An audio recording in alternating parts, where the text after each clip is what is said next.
Тэгээд доонд яг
За та бүхэн өнөөдрийн мэндийг хүргэе.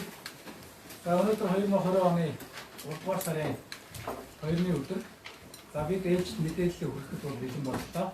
За 3 асуудал ярина. Эхнийх нь мэдээж иргэдмээр мэдээлэл маш муу байна. Тэр нь бол мэдээлэлтэй хэсэг нь бол хангалттай сайн мэдээлэлтэй болж байна. За мэдээлэлгүй хэсэг нь бол бараг 1072-аас ч мэдэхгүй шахах хүмүүс бас маш их хэмжээгээр хангаж байна. Жишээ нь өнөөдрийн байдлаар манай 1072 мэдээллийн төв болон за онлайнаар бүртгэж байгаа системүүдээр 80 мянган иргэн бүртгүүлсэн байна. 80 мянган иргэн шинээр. За 63 мянган иргэн ног ташин хэмжээгээ шалгасан байна. За шалгасан гэдэг нь бүртгэгдсэн гэсэн үг л дээ. Тэгээ бусад иргэд маань одоо яг нарийн мэдээлэл байхгүй байгаа учраас тухайн мэргэжлийн байгууллагуудаа бид албан ёсоор мэдээлэл ингэ өргөжлүүлээд хүргэж байгааг хүлээн авах шаардлагатай болж байна. За өнөөдөр надтай байгальмаа захирал орж байна. Төвлөрсөн хадгаламж тооцоо уцаад төрийн өмчт компани гүйцэтгэх захирал байгаа. Тэгээд байгальмаа захирал бас мэдээлэл өгнө. За хоёр дахь мэдээлэл бол асуултууд маш их хэмжээний асуултууд ирж байна. Ялангуяа нас орсон иргэдтэй холбоотой за мөн хувьцаа дутсан асуудал байна. За анх шатны баримтууд дутуу байгаа асуудал байна. Анх шатны баримтаа шалгаад авахд байхгүй байгаа асуудал байгаа учраас энийг бас тодорхой мэдээлэл өгье. За гуравт нь онлайнаар бүртгэх буюу өөрөөр хэлбэл цахимаар бүртгүүлцгээе гэдэг аяныг одоо энэ өдрөөс ахуулаад хэлж байна. За эх 7 хоногоос бид нар мэдээлэл цонхон хэмжээнд өгөхөөр ингээд төлөвлөө явьж байгаа маа. Спорттой холбоотой тулд хийхгүй байна гэдэг ийм зүйлүүд хэд хэдэн удаа гарлаа. За өнөөдрийн байдлаар Эрдэнэс Тавталгай хувьцаат компани 1 сарын 1-ээс хойш 1.6 сая тонн үрс цагаан хатан дээр болон экспортлсон. За 1 сарын 24 хүртэл экспортын үйл ажиллагаа тасралтгүй явуулсан байгаа. За 1-р сар гэдэг маань бүгд хятад ард улсын ардын их хурл тухайн жилийнхэн квотыг тогтоох тухайн жилийнхэн төлөвлөгөөг баталдаг хурлаа 3 сард хийдэг. Энээс өмнө квот тогтоогдоогүй байгаа учраас 1 сард бол жилийн жил байнга бага байдаг. За 2 сараас өсөж эхэлдэг. За энэ өсөлт маань тодорхой хэмжээнд бол буурсан нь бол үнэ. За тэгвэл төлөвлөгөө тасраад компани санхүүгийн байдал хүндэрсэн хэмжээнд бол хүрээгүй байна. За би өмнө нь бас мэдээлжсэн 3 сарын 2 хүртэл бид ямар нэгэн байдлаар санхүүгийн эрсдэлгүй очно гэж. За 3 сарын 2-оос хойш мэдээж төлөвлөгөө тасалдах, эрсдэл бий болох нөхцөл байдал үүсэж байна. За энийг бол бид хэлэх ёстой. За манай зүүн цанхаас 580 мянган тонн үрс цагаан хатан дээр буюу давхар экспортлсон байгаа. За баруун цанхаас сая 100 орчим тонн үрс тээвэрлсэн буюу цагаан хатанд буулгасан. За зарим хэсгээр экспортлсон. Тэгэхээр 1-2 сар бол хэцэнгуй эрсдэл багтаа давлаа гэж ойлгож болно. За үүнийг дагаад сул олон давуу талууд бий. Сул талууд мэдээж экспортын орлого тасалдах, борлуулалтын орлого буурах, үр ашигын хэмжээ багасах, төсөл төлбөрүүд үйл ажиллагаагаа эрчимтэй явуулах боломжууд хомсдож байна. Энэ бол байгалийн давталчгүй хүчин зүйл Монгол улсад дэлхийд бий болчихлоо. Компани ихний бодлого бол мэдээж үндэсний эрх ашигын асуудал, дээрээс нь Монгол хүндийн эрүүл мэндийн асуудал. Тийм учраас энд бол бид эрсдлийн төлөвлөгөөрөө даваад гарах бүрэн боломжтой байна. Компаниг өргөө болгосон, хөл дээр нь босгосон шигээ бид хөгжлийн зам руу ямар нэгэн саадгүй хөтлөөр явнаа. Үүн дээр одоогийн Эрдэнэс Тавталгай хувьцаат компани менежментийн баг эргэлзэх зүйлүүд огтхон байхгүй. Энийг би бас хариуцлагатайгаар хэлье гэж бодож байна. За, гуравт нь хэрвээ 3 сарын 15-наас өмнө болон хойш экспорт эхлэхгүй тохиолдолд бол эрсдэл үүснэ. Улсын онцгой комиссаас бид нар чиглэл өгсөн байгаа, өдөржинд өгсөн. Энэний дагуу 3 сарын 15 гэхэд экспортыг эхлүүлэх бэлтгэл ажлыг хангах гэж байгаа. Гэхдээ өндөржүүлсэн бэлэн байдалтай тусгай хяналтын доор. За энэтэй холбоотой зардлыг Эрдэнэс Тавталгай хувьцаат компани өөрөө хариуцна. За тээврийн жолооч нар ажилдаа орно 3 сарын 15-наас. За орохдоо ариун цэврийн өндөржүүлсэн бэлэн байдал буюу нэг бүрийн хамгаалах хэрэгсэл, гар хариуцах, за бусад дархлаажуулалтын ажлыг бол бид хийхээр бүрэн төлөвлөлөд бэлтгэл ажлаа хангачаад байна. За хэл давхтаа зөвхөн порчгороо бичиг баримт өгнө. Хуучин бууж манифестийн байр болон гайлын байраар буудаг байсан бол энийг нь капитан талтаа яриад буулгахгүйгээр тохирч байгаа. Тэгээ эрсдэл багтаагаар шууд нүүрсөө буулгаад буцаад ирэхээр ингэж богны тээврийг үргэлжлүүлэх саналыг бид улсын онцгой комисс холбогдох статистик мэдээллийн дагуу хөрвүүлээд одоо энэ 7 хоногоос улсын онцгой комиссийн түвшинд манай уурхай дээр болон бусад уурхай дээр мөн цагаан бусад хэлээр ажиллах юм билээ. За энэ бэлтгэл ажлыг хангаж байна. За гурав дахь нь компани гүйцэтгэх удирдлагатай холбоотой бүтгэлгийн шинжилгээ зүйл тараагдсан. 20 тавигдсанаас хойш компани гүйцэтгэх удирдлага, гүйцэтгэх захирал болон дэд захирлууд эцсийн дарамраас нэг ч орон нутагт яваагүй. Өөрөөр хэлбэл өмнө говьд ямар нэгэн очсон барьсан ийм процедур явагдаагүй байна. За хоёрт нь миний хувьд ямар нэгэн байдлаар өөрийн эзэмшлийн портер машин гэж байдгүй. Бэлэн мөнгө гэж байхгүй байна. Яг та бүхэнтэй адилхан хүний амьдрал өөр төлбөртэй байдаг. Машины лизинг байна, байрны лизингч байна. Адилхан төлбөрөөр төлөө явж байгаа. Тийм учраас илүү арга шаардлага байхгүй. Эрдэнэс Тавталгай хувьцаат компани өнөөдөр би 11 жил гарan тасралтгүй нэр холбоотой байж байгаа. Миний гэр бүлийн адил үн цэнтэй энэ компани нэр хүнд болон ирээдүй. Тийм учраас жижиг зүйл дээр хоёрын хооронд зүйл дээр бид тийм зүйл хийхгүй эзэж. Өнөөдрийг хүртэл Эрдэнэс Тавталгайтай холбоотой хуулийг зөрчүүлээгүй. Одоо ч зөрчүүлэхгүй. Цаашид ч зөрчихгүй. Хинч зөрчүүлэх үйл хийсэн бид тэрийг таслан зогсоно. Эрдэнэс Тавталгайгаас хулгай аваад байна. Өөрийн төлөө бид өнөөдөр сэтгэл зүрхээ зориулаад ирсэн. Уурхайчтайгаа хамт. хамт олонтойгоо хамт. Энэ дээр бас зөв мэдээллийг түгээж өгч байгаа бас сэтгүүлч та бүхэндээ чин сэтгэлээсээ бас талархснаа илэрхийлэхийг хүсэж байна. Манай компани үйл ажиллагаа бол одоо зөвхөн хэсэг нөхцөлийн үйл ажиллагаа биш болсон. 2 сая 511 мянган бизнес эрхлэгч буюу хувьцаа эзэмшигчдийн хараан хяналтанд ор үйл ажиллагаа явуулж байгаа. Монгол улсын нэг иргэн 1072 гэдэг утгаараа бид нар авдаггүй. Тэр иргэн мөнгө өгсөн ч ба өгөөгүй ч ба энэ компанид хөрөнгө оруулсан юм. Төрөөр дамжуулж байна уу, өөрөөрөө дамжуулж мөн сэтгэл санаа, үзэл бодлын хувьд энэ компанийг дэмжиж ирсэн бизнес эрхлэгчид 2 сая 511 мянган иргэн.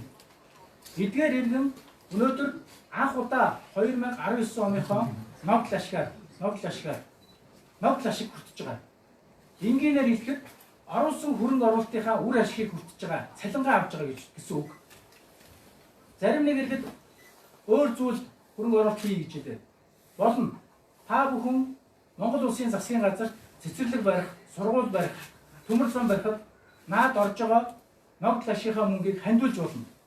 Тэрнээс биш зүгээр авах гэж байгаа иргэдийн өмнөөс дуурах эрх надад ч байхгүй, засгийн газарт ч байхгүй. 2018 оны Нобель ашиг байна.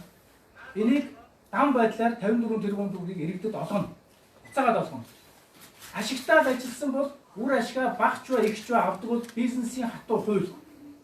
Энэ хуулийн хүрээнд ажилласаа гэж хүсэж байна. За эцэст нь би багнаас эхлээс өмнө хэлэхэд надад ямар нэг улс төр байхгүй, ямар нэг их хурлд нэр дэвших юм бол байхгүй, ямар нэгэн албан тушаал хөөцөлдөд байгаа юм бол байхгүй. Ихлүүлсэн төслөө босгохын төлөө явсан, өргөө болгосон, хөл дээр нь босгосон, одоо хөгжил рүү хөтлөнө. Энэ хөгжил бидэнд маш ирээдүй авчирна. Энэ ирээдүйг ямар байдлаар бий болгохыг гэдэг нь манай баг хамт олон болон Монгол Улсын засгийн газар уул уурхай хүнд үйлдвэрийн яамд байна. За ингээд баг масктыг та бүхэн.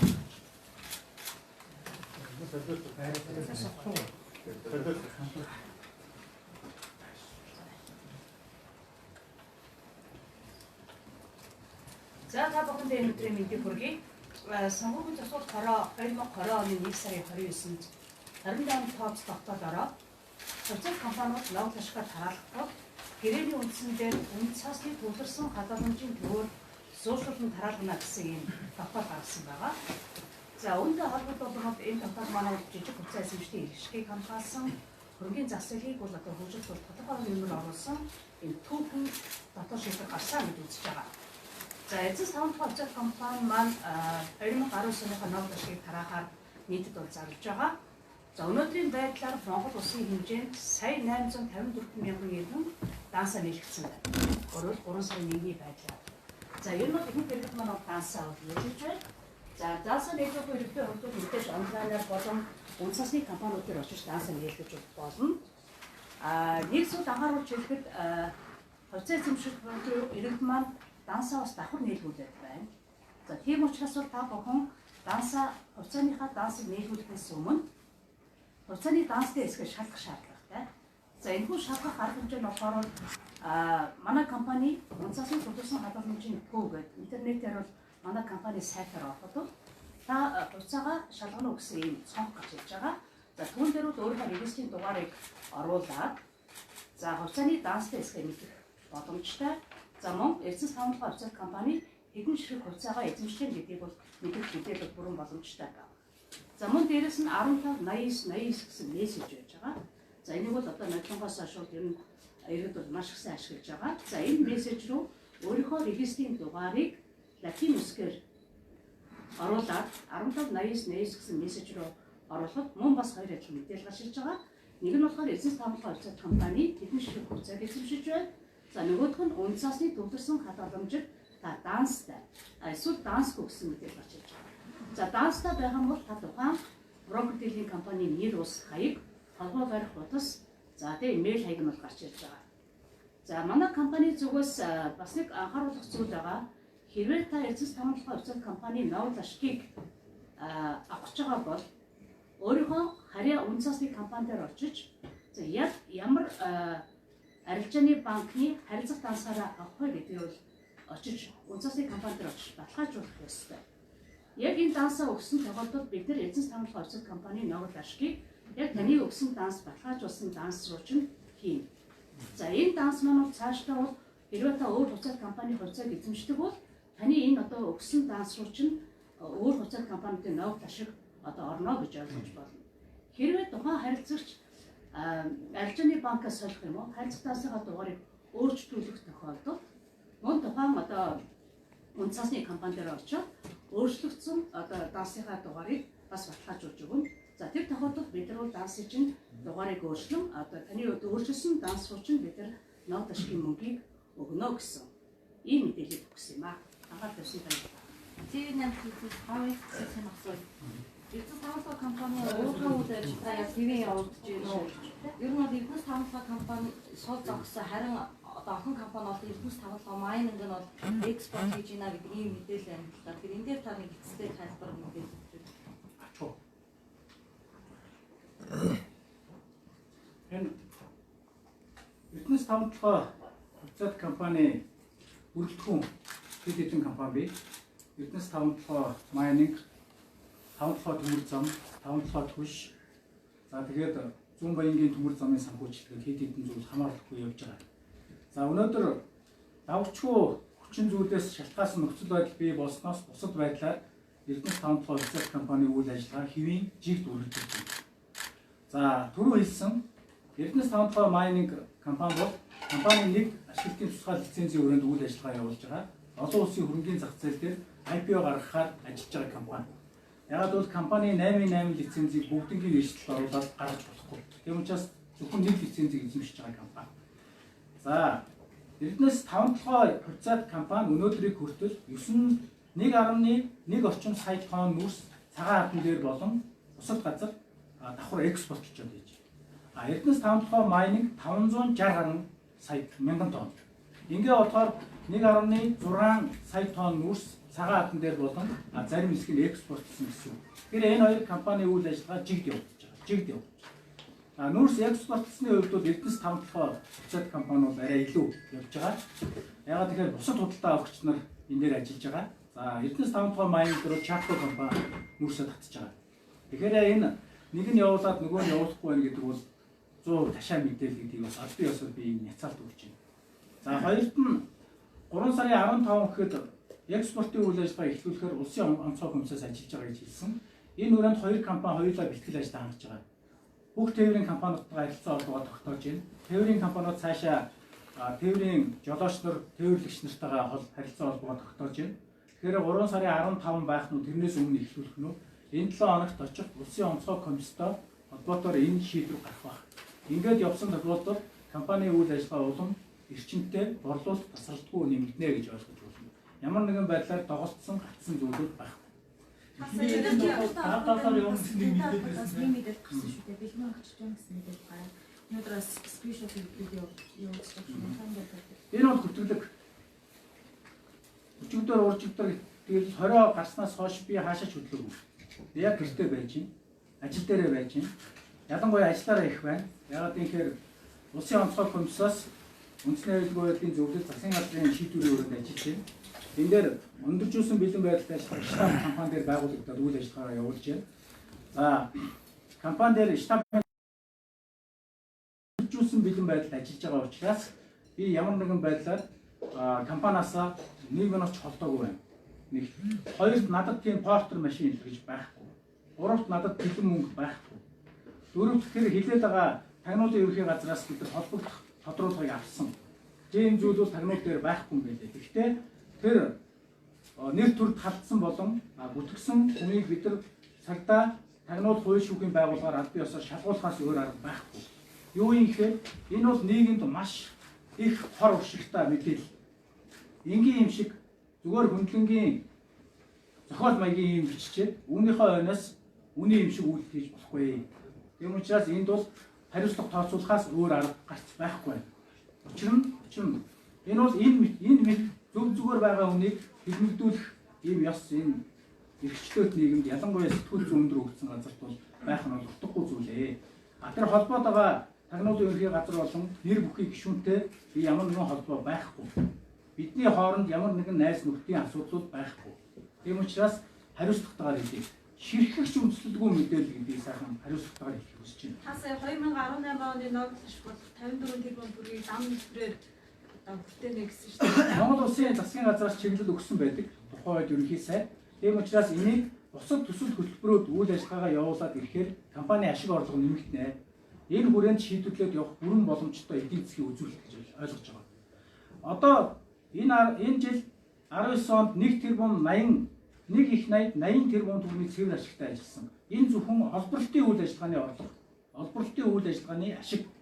Үүнээс цаашлах юм бол бусад төмөр замууд ашиглалтанд ороод, автозамууд ашиглалтанд ороод, нүүрс баяжуулах үйлдвэр ашиглалтанд ороод, хэм технологийн үйлдвэр ашиглалтанд ороод, зам дагсан бусад үйлдвэрлэл үйл ажиллагаа, жижиг дунд хүнд хөнгөө үйлдвэрүүд ашиглалтанд ороод ирэхэд энэ ашиг маань хэд дахин нэмэгдэх бүрэн болцоотой. Энийг уулуурхай хүнд үйлдвэрийн яамны түвшин төлөвлөлөөд олон улсын болон дотоодын зөвлөхүүдтэйгээ бүх мөнгө урсгал тооцоог гаргасан байна. Тэгэхээр доор хаяж монголчуудыг 200 жил хичээх энэ хон төслийг зөв замд нь оруулна. Зөв замд нь оруулснаар энэ ажил маань үр дүнгээ давхар өгнө. Давхар өгнө гэдэг нь саяхан яриад байгаа 18 оны үр ашигт эндээс хангалттай гараад иргэддээрээ эргээд очих боломж бүрдэх юм байна. Энийг хийж. Эдгээр уучлаарай бүсгүй биднээс ямархуу зохицуул дээр юм бол далаар өдөр машин гаргаж ирэх ийм хүү зохицуул байна гэж. За улсын онцгой зам тээвэр хөгжлийн яам, уулуурхай хүнд үйлдвэрийн яам өнөөдөр уурхай дээр болон холбогдох газрууд дээр ажиллана. Энэ 7 хоног. Ингээд тодорхой ковот байх нь уу, хязгаарсан тоон үзүүлэлт байх нь уу энэ хүрэн дээрээ шийдвэрээр гаргаад явах юм билээ. Тэгэхээр бид бол засгаас ямар шийдвэр гаргана тэрнийгээ дагаа явна.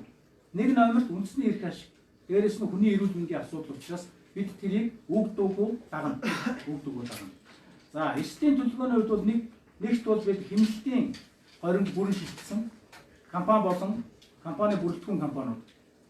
Хэмнэлтийн хориг гэдэг нь за худалдаа авахаас ахуулаад өдөр тутмын урсгал зардал, цалин бүх зүйл дээр бид нар бүгд нэмэгдлүүдийг байхгүй болгоод дээрэс нь хэмнэлтийн хориг шилжсэн. Хоёрт нь худалдаа авах ажиллагааг төр хугацаанд хязгаарлаж байгаа. Худалдаа авах. Гуравт нь өргөө болон нэмэлт зардлаар шилжүүлж байгаа мөнгөний шилжүүлгүүдийг зогсоож байгаа. Компани санхүүгийн эрсдэлтэй хамгаалж штэ. За дөрөвт нь худалдаа авах компаниудтайгаа шууд холбоо тогтоож байна. Тогтоогоод урьдчилгаа төлбөрийн харилцаа руу шилжиж байна. Ямар байдлаар урьдчилгаа төлбөр төлж тогтвортой урт хугацаанд ажиллах боломж байна гэдгийг харж байгаа. За энд бол мөнгө өргөдөл бий болно. Ийм ч учраас эхний хагас жилийнхаа санхүүгийн төлөвлөгөөг даваад гарчих бүрэн боломжтой гэж харагдаж байна. Дөрөвт нь нүүрс бол гадаа агуулгадж яадаг зүйл. Нүүрсийг урьдчилан борлуулах буюу овоолгоор нь борлуулах энэ харилцаар орж байгаа. Гэх мэтлэн бид бол 17 төрлийн урьдчилан сэргийлэх арга хэмжээ авснараа энэ санхүүгийн эрсдлээс бүрэн гарах боломж бүрдэж байгаа. За ингээд албаас нэмэлт рүү орё. Яг тэгэхээр Баатраа өгөх тийм ээ. Ер нь бол иргэд маань энэ нас орсон иргэдтэй холбоотой асуудлыг маш их асууж байна. Хувьцаа дутсантай холбоотой юмыг маш их асууж байна. Энэ хүрээнд манай менежер Баатар мэдээлэл өгөх.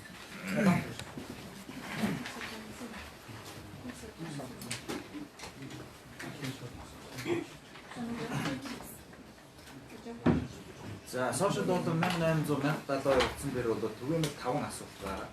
За, үүний 40% бол за миний хувьцааны тоош хэд байна вэ гэдгийг бол иргэд бас зарим хэсэг мэдэхгүй байгаа болохоор энэ асуулт бол 40% замхаж орж ирж байгаа. За, үүн дээр бол бид 1800-1700 гэдэг энгийн хувьцааг ажиллаж байна. За, Үндэсний төлөвлөсөн хадгаламжийн төвийн сайт SSCD гэдэг сайтаас бас регистрийн дугаар оруулж харж байна. За, мөн аппликейшн